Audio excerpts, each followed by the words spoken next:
I'm Shelly. In this session, all you'll need is a piece of paper and a pen or a device that you prefer to take personal notes on.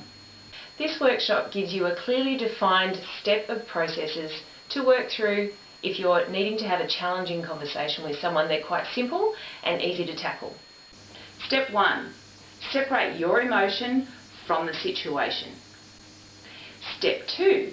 With that person, identify how you have in fact contributed to the situation and even apologise for how you've contributed. The next step is outline the outcome that you're seeking with that person. Then listen to their perspective and validate their responses. And the last step is to restate the outcome that you seek. Here's an example of a colleague who continued to derail meetings and go off on tangents. So I sat down with this colleague and I apologised to them that I probably should have raised this topic earlier with him, and I owned my part of not having brought this up sooner. That kind of de-stressed him and we could actually have a conversation. I defined the outcome that we were after to have more succinct meetings, more on topic, and for him to feel a bit more comfortable in meetings, because I pointed out to him that it didn't seem to me like he was having a very good time and he was seeming quite stressed. I asked him about how he felt and he identified that he was actually feeling quite stressed and quite overwhelmed with the workload that he had. Then after that conversation we went back to the outcome that we sought, which was to have more succinct on-topic meetings, and we agreed that in future if he was feeling stressed or tense that he would be permitted to leave the meetings. So this was an outcome that worked out really well. Now our bond together was much stronger after having that meeting if we hadn't had that conversation at all. Now it's always a good idea to rehearse the conversation with a trusted colleague before you actually do it. Now think about an issue or a circumstance in your personal life that remains currently unresolved. Not using names, talk to one other colleague about what that situation is and then practice the steps outlined as if the other colleague is the other person that you need to address this with. Now be succinct because you get 3 minutes to practice.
So the only question is, will you actually use that, do you think, with the situation that you just practiced for? Now, in case you'd like to keep a record of the steps, I'll leave these here for the next 30 seconds, but that is the end of our workshop.